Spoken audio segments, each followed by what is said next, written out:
Bonjour et bienvenue à ma chaîne Ma Nouvelle Vie en Christ. Aujourd'hui, je suis très contente parce que nous allons faire un récapitulatif de tout ce que nous avons appris jusqu'à maintenant à propos de notre identité en Christ.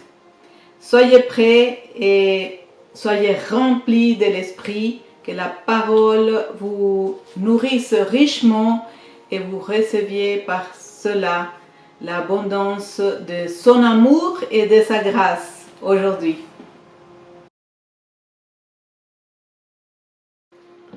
Nous allons commencer aujourd'hui avec un verset qui nous rappelle que nous sommes ses enfants. Dans Jean 1, 12, je crois, c'est marqué, non pardon, Jean chapitre 1, verset 12, il est écrit que à ceux qui ont reçu la parole de Dieu, c'est-à-dire à notre Seigneur Jésus-Christ, la parole nous a donné de devenir enfants de Dieu. C'est notre première... c'est comme cela que nous sommes devenus des enfants de Dieu. Donc ça fait partie de notre identité aujourd'hui, puisque être enfant de Dieu, ça veut dire que nous avons été créés par lui et à son image. Et que l'objectif de Dieu pour nous, c'est de nous conformer, c'est-à-dire de nous amener à être à l'image de son Fils bien-aimé. Donc aujourd'hui, nous avons vu pendant tout ce temps que, comme on le dit 2 Corinthiens 5,17, il dit que nous sommes une nouvelle créature. Et que parce que nous sommes une nouvelle créature, c'est-à-dire un être nouveau, n'est-ce pas, créé par lui, par son esprit, un être nouveau qui n'est pas le même que le vieil moi, que le vieux moi, n'est-ce pas? Ce vieux moi, la parole nous dit qu'il a été crucifié et enterré avec Christ. Et c'est pourquoi dans 2 Corinthiens 5,17, il nous dit « Laissez derrière le passé. Ne vous occupez plus de ce passé qui vous rappelle des douleurs, des blessures, des choses qui vous dépriment en fait et qui vous attristent, ou que des choses de ce passé qui veut absolument vous maintenir dans une situation de détresse. Il nous dit cela. Maintenant, c'est à nous d'obéir, n'est-ce pas? C'est à nous de suivre son conseil parce qu'il ne nous oblige pas. Il a dit, le Seigneur, dans Deutéronome 32, il a dit, voici, je mets devant toi la vie et la mort. Mais il nous a conseillé, il n'a pas dit, je vous oblige à choisir la vie. Il a dit, mais je vous dis, choisissez la vie. Et cela sera bien pour vous, votre descendance et la postérité de vos enfants. Donc, puisqu'il s'agit de choisir, nous avons choisi, n'est-ce pas? Nous avons choisi Jésus-Christ. Nous avons choisi d'accepter que Christ, Jésus, a pris vraiment le péché à la croix. Nous avons accepté que ce vieux moi a été soit crucifié avec Christ à la croix et mort avec lui, enterré avec lui, pour qu'aujourd'hui je puisse vivre une nouvelle vie et que toi aussi tu puisses vivre une nouvelle vie. Mais c'est moi qui me persuade de cela. Nous ne pouvons plus continuer à vivre au travers des émotions, au travers des sentiments. Je sens que je ne pense pas que... Non, le Père nous a dit que nous allions vivre de toute parole qui est sortie de sa bouche. Et cela veut dire que je prends la décision aujourd'hui que sa parole est ma vérité. Mais c'est ma vérité, mais elle est la vérité vraiment. Parce que Dieu a créé toutes choses. La parole dit, il est le Elohim, l'Adonai, El Shaddai, c'est-à-dire qu'il est le Dieu Tout-Puissant, le Créateur de toutes choses. Et en plus de ça, dans la parole, il nous est dit qu'avec Jésus-Christ, ça, j'aimerais bien vous le lire parce que c'est un très bon rappel. Il nous dit qu'en Christ, nous avons la rédemption du péché, n'est-ce pas? Et la rémission, la rédemption, mais la rémission des péchés. Et en plus de ça, il est écrit dans Colossiens chapitre 1, à partir du verset 15, il dit, il est l'image du Dieu invisible, le premier-né de toute la création. Jésus-Christ est l'image du Dieu que nous ne voyons pas, de ce Dieu dont nous n'avions pas d'image. Vous vous souvenez qu'au peuple d'Israël,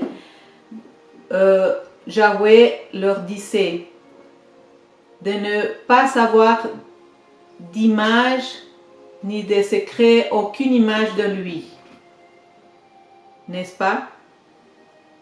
Et ici, aujourd'hui, il y a eu un changement. Pourquoi? Parce que Jésus-Christ est venu sur la terre et Paul nous enseigne que ce Christ, qui est le Fils de Dieu et qui est venu en tant qu'homme, il est l'image du Dieu invisible. Donc notre Père nous a donné une image parfaite de lui et que aujourd'hui, il est le premier-né de toute la création. Et ensuite il dit, car en lui ont été créées toutes choses. En lui qui? En Jésus-Christ. Toutes choses ont été créées. Ça veut dire que toi et moi, nous avons été créés en lui. Nous sommes de lui. Notre essence vient de lui. La vie que nous avons vient de Christ, Jésus. Et que il dit que toutes choses ont été créées, celles qui sont dans les cieux et sur la terre, les visibles, c'est-à-dire ce qu'on voit, n'est-ce pas, et les invisibles. Il dit aussi que les trônes, les dignités, les dominations, les autorités, tout a été créé par lui et pour lui. Alors, au verset 17, il dit, il est avant toutes choses. Et toutes choses subsistent en lui. La subsistance, ça veut dire que toute chose a la vie en lui. Toutes choses. Donc, aujourd'hui, nous sommes non seulement des enfants de Dieu, nous avons été créés en Christ Jésus. Mais nous avons l'existence, n'est-ce pas? Nous avons la vie aujourd'hui parce que nous sommes en lui. Notre essence est en lui. Et donc, comme on l'avait vu, aujourd'hui, nous sommes son corps et son temple. Alors, toute maison a un propriétaire, n'est-ce pas? Et aujourd'hui, celui à qui nous appartenons, c'est à Dieu notre Père. Pourquoi? Parce que nous sommes son temple, nous sommes sa maison. Et dans la parole, il est écrit que, alors ça je vais vous lire, c'est dans 1 Corinthiens 6, 19 et 20. Je vais vous mettre tout ça au-dessous de la vidéo. Il dit, mon corps est maintenant le temple du Saint-Esprit et je ne m'appartiens plus à moi-même. Cela veut dire, que mon Père, ou notre Père et notre Seigneur Jésus-Christ, ils prennent soin de nous. Ils nous restaurent, ils veillent que nous soyons bien, pourvoir à tous nos besoins. Et en plus de ça, si nous avons des épreuves, des tribulations, ils sont là avec nous pour nous sortir de l'impasse.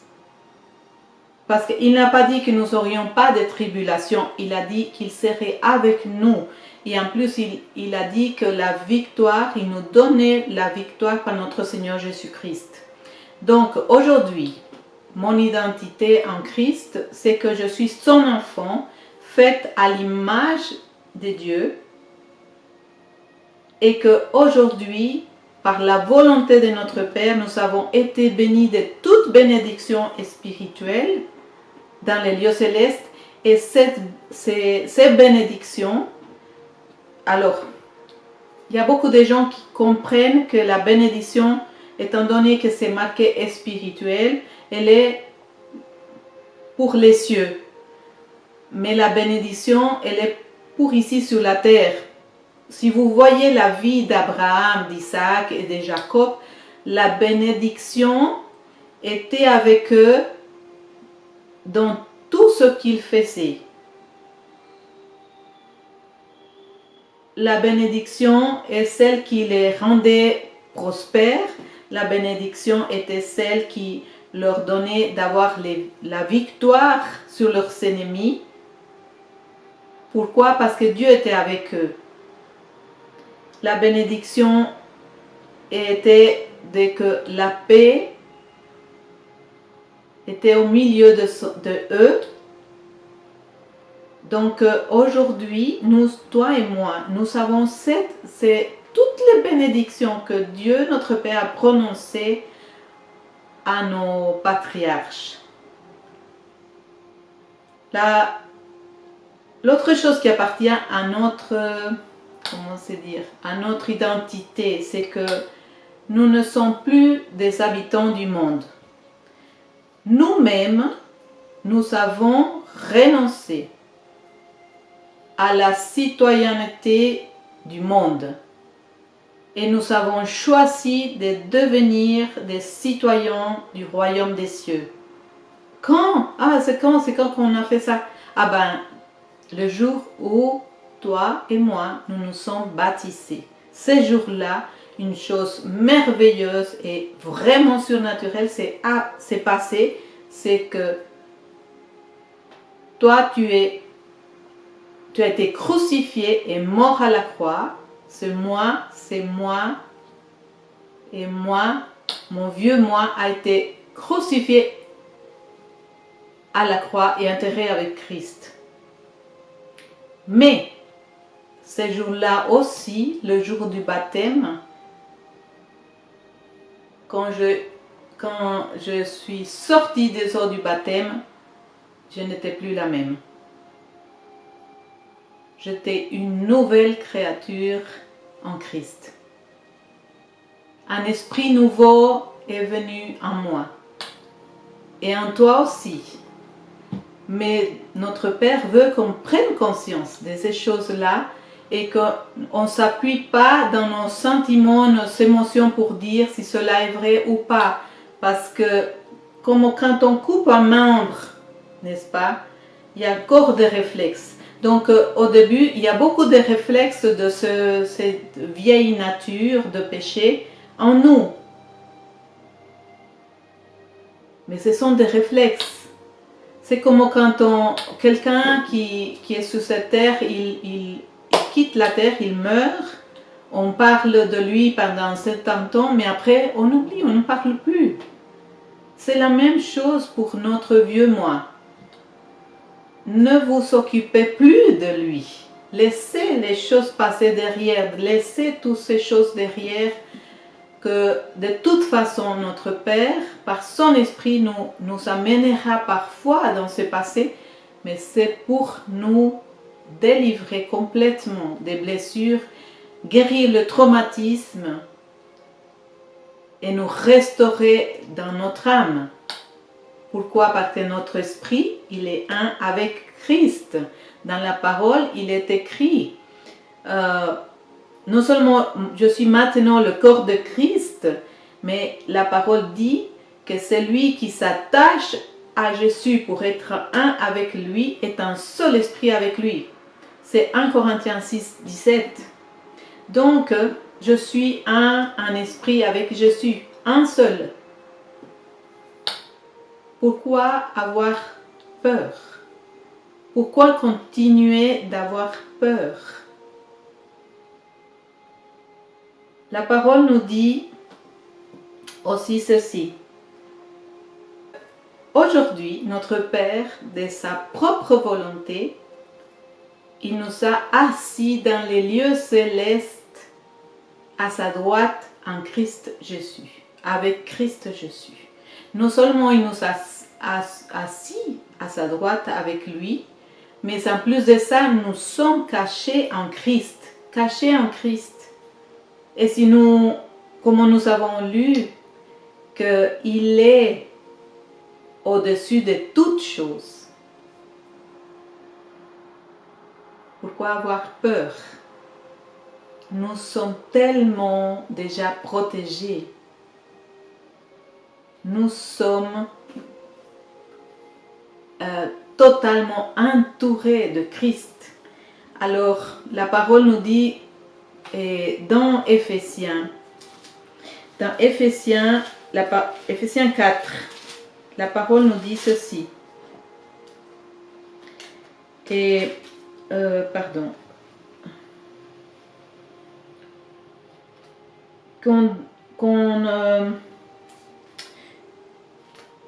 Excusez-moi, mais qu'on puisse revêtir l'homme nouveau. Mais se revêtir, c'est dans le sens de consciemment, j'accepte que je suis revêtu de Christ. Consciemment. Et je ne m'appuie pas sur mon émotion ou mon sentiment pour dire que cela est vrai ou faux. Je m'appuie sur la parole de Dieu. C'est ça, et être debout sur le rocher. C'est ça, et être dans l'assurance de ce qui est vrai. Parce que la parole, elle a été éprouvée. Et puis elle a eu la victoire sur tous nos ennemis. Elle a eu la victoire. L'ennemi a été vaincu. Donc, nous avons vraiment un fondement solide.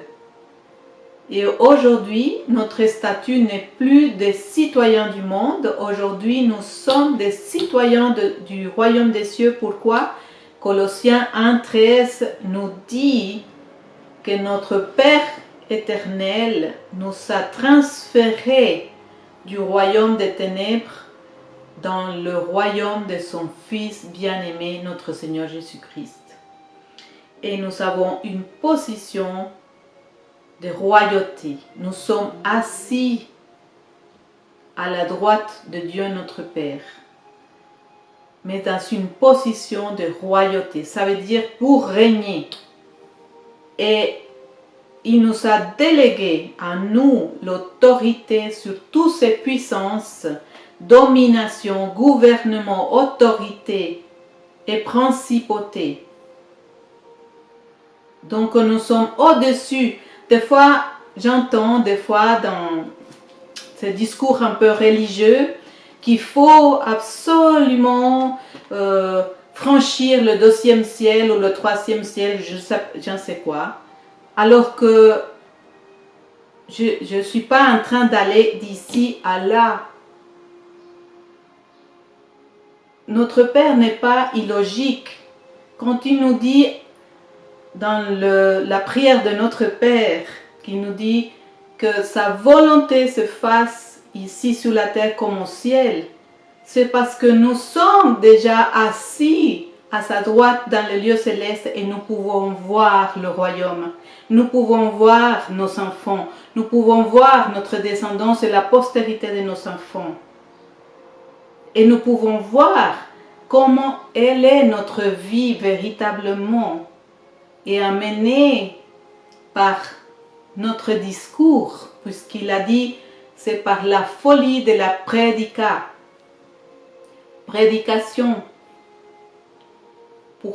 par la folie de déclarer les choses. Tout simplement que nous amenons la volonté de notre Père ici, comme c'est dans les cieux, ici sur la terre. Mais qu'est-ce que faisons-nous? On commence à s'appuyer sur les circonstances. On commence à regarder aux situations et à donner beaucoup de crédit au sentiment, à l'émotion qui produisent ces circonstances. Et à avoir la foi que notre Père fera quelque chose. Mais ce n'est pas comme ça. Jésus-Christ a dit, tout est accompli. Et mes frères, mes amis, je ne dis pas que parfois nous pouvons être déstabilisés par les choses qui se passent ici dans cette arena, dans ce domaine de la terre. On peut être déstabilisé, on peut être vulnérable, on peut être faible à un moment donné. Mais notre Père est là. La parole est là, le Saint-Esprit est là. Nous ne sommes pas seuls. Et nous avons une armée céleste avec nous.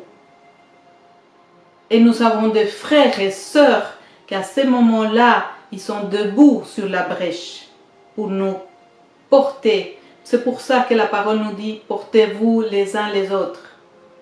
Nous sommes ses enfants. Et nous sommes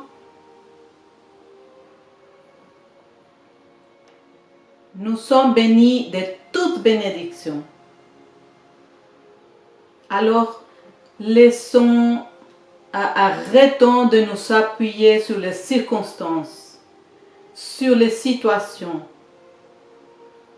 On s'appuie sur toute parole qui est sortie de la bouche de notre Père, par les prophètes. Le Seigneur a dit, notre Seigneur Jésus-Christ a dit que la mort régnait jusqu'à Moïse. Après ça, la mort ne règne plus. La mort ne règne plus. Donc, dans Romains 5, et des paroles qui me viennent, il dit « Cependant, la mort a régné », c'est Romains 5, 14, depuis Adam jusqu'à Moïse. Et la mort a régné même sur ceux qui n'avaient pas péché. Figurez-vous, même sur ceux qui n'avaient pas péché, par une transgression pareille à celle d'Adam. Adam était une figure de celui qui devait venir. Mais il n'en est pas du don gratuit comme de l'offense. Car si par l'offense d'un seul, il en est beaucoup qui sont morts, à plus forte raison maintenant que la grâce de Dieu est là au milieu de nous, venant par un seul aussi, Jésus-Christ. Allons-nous régner? Et il dit